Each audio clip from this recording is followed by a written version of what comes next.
Pineapple പുളിശ്ശേരി ഉണ്ടാക്കാം. അതിന് വേണ്ടി ഇത്രയും പൈനാപ്പിൾ, 1 ഗ്ലാസ് വെള്ളം, 1/2 ടീസ്പൂൺ ഉപ്പ്, 1/4 ടീസ്പൂൺ മഞ്ഞൾപ്പൊടി, 2 പച്ചമുളകും, ഒരു 5 ചെറിയ ഉള്ളി. ഇതൊന്ന് 10 മിനിറ്റ് കുക്ക് ചെയ്തെടുക്കാം. അത് വേകുമ്പോഴത്തേക്ക് തേങ്ങ അരച്ചെടുക്കാം. ഇതിനൊരു 1/4 കപ്പ് തേങ്ങ, ഇത് ഒരു 1/4 ടീസ്പൂൺ ജീരകം, ഒരു 3 അല്ലി വെളുത്തുള്ളി, കുറച്ച് മഞ്ഞൾപ്പൊടി, ഇത് കുറച്ച് വെള്ളം ഒഴിച്ച് നന്നായിട്ട് പേസ്റ്റ് പോലെ അരച്ചെടുക്കാം. ഇതിപ്പം വെന്തിട്ടുണ്ട്. ഇനി അരപ്പിത് ചേർക്കാം.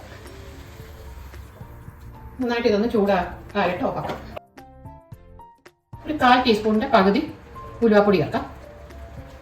ഇനി ഇത് ഓഫാക്കാം. ഓഫായി നന്നായിട്ടൊന്ന് തണുത്തിട്ട് 1 കപ്പ് തൈര് ഒന്ന് മിക്സിയുടെ ജാറിലിട്ടൊന്ന് അടിച്ചിട്ട് ചേർക്കാം. നന്നായിട്ടൊന്ന് തണുക്കട്ടെ. ഇതിപ്പോൾ ഒന്ന് ചെറുതായിട്ട് ചൂട് മാറിയിട്ടുണ്ട്. ഇതിലേക്ക് തൈര് അടിച്ചത് ചേർക്കാം.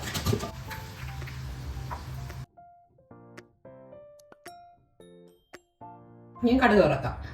വെളിച്ചെണ്ണ,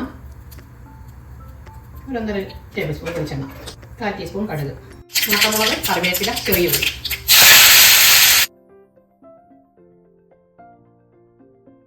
ഇനി ഇത് ഓഫാക്കാം. ഓഫായി കഴിഞ്ഞിട്ട് ഇതിലേക്ക് ഒരു 1/4 ടീസ്പൂൺ മുളക് പൊടി ചേർക്കാം.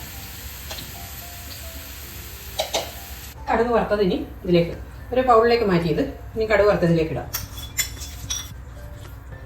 പൈനാപ്പിൾ പുളിശ്ശേരി റെഡിയായി.